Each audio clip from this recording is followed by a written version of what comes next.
G'day, this is Captainoob, and this is the Kansai set, and I do apologize if I'm pronouncing that wrong, for it is Japanese, and that is not my native tongue, would you believe? So this weapon pack right here contains two katanas for you to use. They look the same, but obviously this one, Breath of the Dragon, is the unique version of that with a little bit more energy and fire damage. So basically this is a melee weapon standalone mod there, which contains its own meshes, textures, and most importantly and more interestingly, animations, which we'll get into very soon. But for customization, it's a little bit shallow. Basically all you can do to upgrade this one is give it a tiny little bit more, actually just 100, double that energy damage for the extra flame jets. Obviously that is the same customization from the shish kebab, so there you go.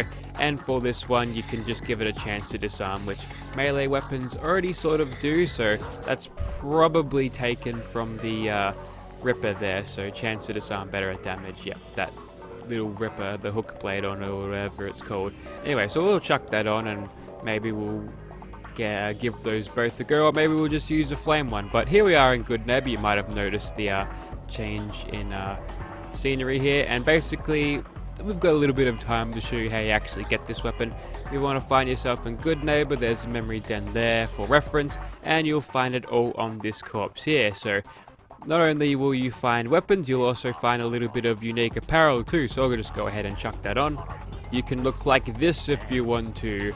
Okay, so basically this is just a basic shape for the hat there, and you've got the weapon or the katana holstered on your back there, and to top it all off you've got a retextured Silver Shroud costume there, complete with those Japanese ninja boots or whatever you call them. Again, I apologize if I'm getting this wrong. Some of you get really mad when I get things wrong and make small errors, but the hat's all well and good, but it sort of makes you have a massive bald spot there. I look like a 40-year-old man at the back who's balding and buys a massive truck to make himself feel better or something. Anyway, so we're not going to be wearing this because I personally don't like the look of it. We'll get into Gunner's Plaza now and see what this thing can do, and you could just piss off, mate. God, I hate the neighborhood watch ghouls in Good Neighbor. They annoy the crap out of me. Righto, so here we are in Gunner's Plaza, and I've grabbed myself a controller to contain any saltiness throughout this video. So as we get into attacking these gunners, you'll see some of the animations for this weapon, which is kind of good. So I'll talk about those as they come up. So attacking there in first person, you get an animation there for swinging the katana around, which is really good. This thing actually attacks extremely fast, which is super useful because usually melee attacks that are of the medium variety attack about once every 2 or so seconds, which is absolutely terribly slow.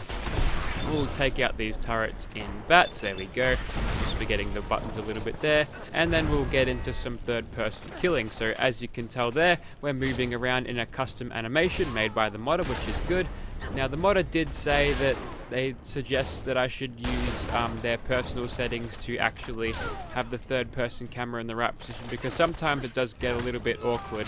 And there you go, there was a sprinting animation. You sort of put the sword to the ground and run them with your arm like that, which is, I don't know, I don't watch enough Japanese cartoons to know what this is all about, and that's a takedown move I believe is in the vanilla game. But yeah, they're ported to this weapon and it works nicely, although you might want to be more careful with that blade there, you reckon? Alright, we'll take out this gunner, who's very calmly backs away from the computer while screaming you're dead, and I'm temporarily disoriented through to that. Anyway, we should be good there.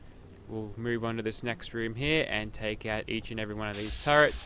Don't really need to be worried about being detected because it'll take a while for these gunners to sort of catch on, despite the fact they've got a big fiery sword. Alright, back into third person now, and we'll get stuck into these gunners here. Mashing that power attack button, you can tell that even the animations for that are changing. You've got an institute rifle there, interesting. And there's a little bit of an animation there for you. We'll quickly go ahead and just spam that power attack button so we can dispatch with these gunners very, very easily indeed. Another twirly attack there. That one is in the vanilla game, as is this takedown animation there. And as we're being shot right there, we'll just go ahead and take out this gunner, knock it down to the ground, and we'll use our regular power attacks to go and kill that gunner. Now, with your powering attack for this weapon, it attacks just about as fast as you would with the standard attack, so you can actually run through your action points very, very fast indeed. So there you go. That's how fast this thing can do its power attacks, which is absolutely devastating, but you mind your AP bar because it will run out very, very soon. Right, we'll take up this melee gunner up here. Oh, you've brought a bat into a friggin' katana fight. That's very bad. Anyway, we'll move on to these last couple of gunners here and throw in a little bit more bats just to get close and personal to that legendary gunner. There we go. And we're able to take her out in one shot because of blitz bonus damage, and this weapon's outright damage indeed. Alright, quickly get over to you, and we'll go ahead and kick you in the knee before bashing the crap out of you. There we go. Now, one thing I've noticed about this weapon is that to get it to swing real fast, you sort of have to stand in one spot. So maybe that's how real people with katanas fight. I'm not actually sure on this. But if you want to move and fight and swing this thing at the same time, it sort of slows it down, which means I don't believe the modder has added in a animation for this type of swinging in whilst you're moving in third person, which is a little bit of a shame. But if you want to attack that fast whilst moving, switching to third person is a good way to do that. Anyway, took out those two turrets with a little bit of blitz VATS usage there, and there you have it. So I'm pretty sure I showed off all of the animations this has to offer. This is the first weapon or melee weapon I've ever used with modded animations, and it definitely sets the bar high. We'll move on to a familiar enemy Swan now. Alright, so there's Swan chasing off a pack of wasteland doggos that have spawned here, so we'll just get right into the mix and start fighting him as soon as possible. He's taken a bite or two, seeing as his health bar is a bit low, and as you can tell there, we get about 6 shots in VATS, but while you might not think that's a lot, you actually get 2 shots per VATS hit, so you're getting 2 swings per hit. You actually can stack a lot of damage on him. Now, the way you'd usually play melee weapons is you'd sort of wait until night and just sneak attack the bastard, but this is during the day, and he was already being attacked in the first place. So we'll go ahead and crit him now, and as you can tell there, whilst we're standing far away and we can get those crits in, we can get so much damage on him, which is good. Trouble is though, we're out of action points, and he was able to get 3 or 4 hits on us without us being able to fight back, and wow, that was a good shot there, Swan. Now that we're in Nerd Rage, this is a opportune time to attack. Probably shouldn't waste any of the action points getting over to him, just let them regenerate a bit. Hopefully we'll be able to do well. There we go, another crit please. More please, and there you have it. So this thing can even beat Swan without having a thing, and you know what, have a stim pack, you probably earned it. Now let all of that bone shatters and face smashing and bone breaking and other things that would cause you harm after being hit with that go away at the simple needle. So there was Swan. We can make this thing even better against monsters through the use of sneak attack, so let's demonstrate that now. Okay, so here we are in the glowing sea, and that challenger over there is that ethereal mythic Deathclaw. So let's get over to him as sneakily as we can and see if we can't one-shot him a few times. So he's taking on a few Rad Scorpions there, and would you believe basic Death Skull Rad Scorpions from the vanilla game wouldn't have much of a chance on him. Bloody bastard. He clever girled me. I just got clever girled by a goddamn Rad Scorpion. Actually no, Rad Scorpions are actually kind of intelligent. Oh good, now I've been picked up and I'm going to get killed by him. This was a good job. I'm gonna try that again. Okay, so after that little Rad Scorpion dies, that giant Deathclaw will take him on. And you gotta feel bad for the little bugger at this point. He's getting his ass handed to him. Actually, he's not going too bad. Alright, okay, yeah, he is getting his ass handed to him. Maybe the Deathclaw gave him a warning strike there. So, yep, we should look at him screaming into his face. That little arachnid has no chance at all. Anyway, so that's him cleared out with those dudes, and well, this is a bad time for a Moat to get involved. Anyway, ooh, he knows something's there. Not quite in blitz range. We'll quickly just creep up to him. Wait, we've got silent running. I don't need to do that. Yeah, so he knows generally where we are. He's sort of hearing. I'm guessing he's smelling because I've got all the muffling perks. So anyway, there goes Mr. Scary Deathclaw that one-shots you all the time. And it looks like the one-shotter has become the two-shotter. I didn't really think that through, but there you have it. that you can beat monsters very, very easily with a little bit of sneak attack trickery.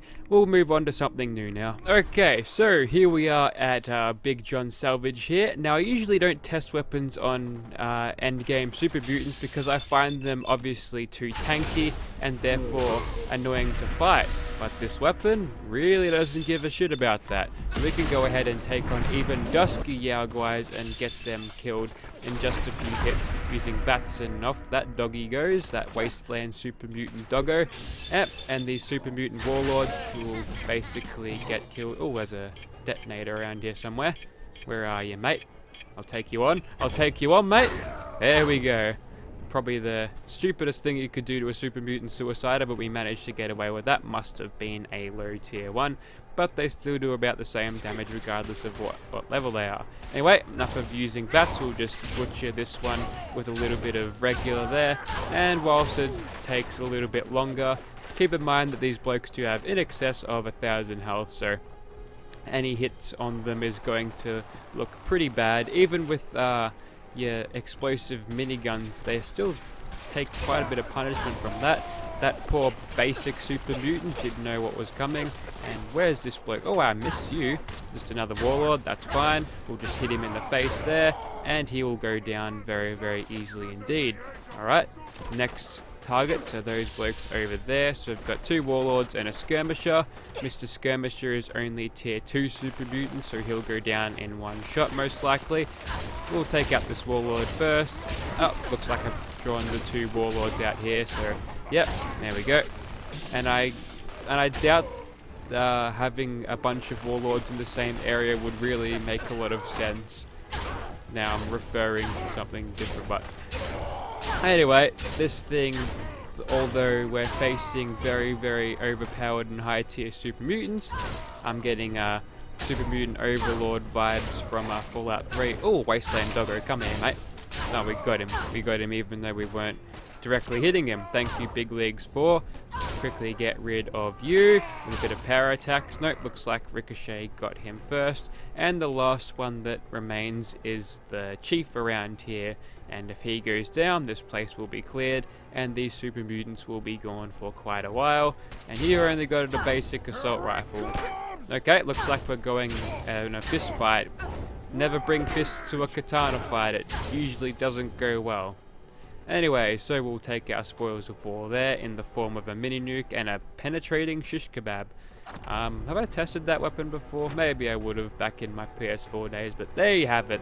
That was the katana there, and what a great melee weapon it is. There I am. There we go. So, with this weapon, I would highly recommend this to anyone who is a weeb or is in need of a good melee weapon mod in general, because melee weapons, although they are fun, but most of them basically handle the same way, and it is nice to get something fresh in the form of a mod there. So if you'd like to try this out, links will be in the description below. I'm not sure if this one is on Xbox One, but I'm pretty sure it is. Wow, I just went backwards because I blocked. Yeah, that's interesting. Yeah, so not sure if this is on Xbox One, but if it is, it'll definitely be down in the description. PS4 players, again, I'm sorry, but these are cool weapon mods that I'd like to try out and show people. So, with that, thank you for watching, guys.